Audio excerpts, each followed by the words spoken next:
क्यों नाम दें। कमरे में कुल 4 लोग थे। सभी चुप थे, पर माहौल में तनाव था। मामला 2 बुजुर्ग लोगों के बीच रिश्ते का था। राकेश बहल और मौसमी बनर्जी को उनकी संवेदना एक दूसरे के करीब ले आई थी। दोनों की मुलाकात एक पेंशनर्स क्लब में हुई थी। उस क्लब के सभी सदस्य 65 साल की आयु से अधिक थे। उनमें से कुछ के जीवन साथी अब इस दुनिया में नहीं थे।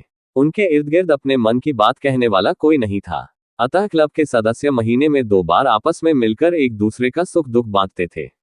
मौसमी ने विवाह नहीं किया था। अपनी बहन की बेटी को गोद ले लिया था।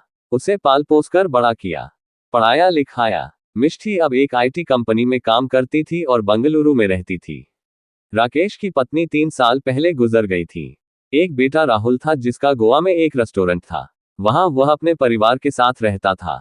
राकेश साल में एक बार उन लोगों से मिल आते थे, लेकिन स्थायी रूप से वहां रह नहीं पाते थे। पेंशनर्स क्लब में हुई मुलाकात धीरे धीरे दोस्ती के रिश्ते में बदल गई।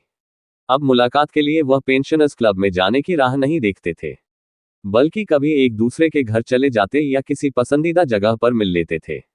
इस तरह उनके खूबसूरत रिश्ते को 2 साल हो गए थे। मौसमी किराए के फ्लैट में कई सालों से रह रही थी।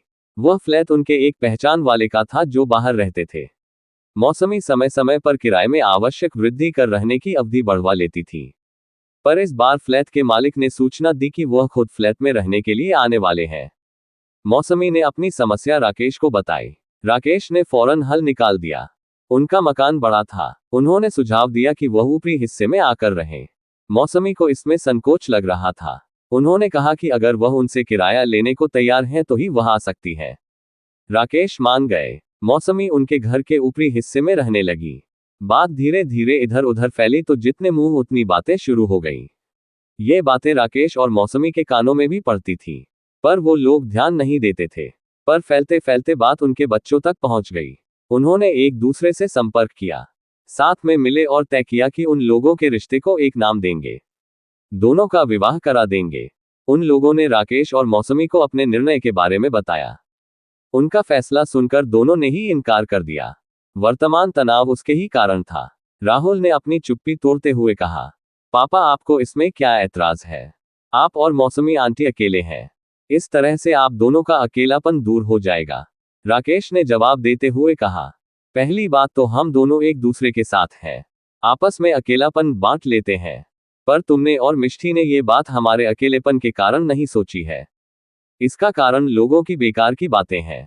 इस बार मिष्टी ने कहा, अंकल तो हमारी बात मानकर उनका मुंह बंद कर दीजिए। जवाब मौसमी ने दिया, हमें लोगों को कुछ साबित नहीं करना है मिष्टी। इस समाज में कई लोग पवित्र रिश्तों की आड़ में नाजायज काम करते हैं। उन्हें किसी तरह से नहीं समझाया जा सकता है।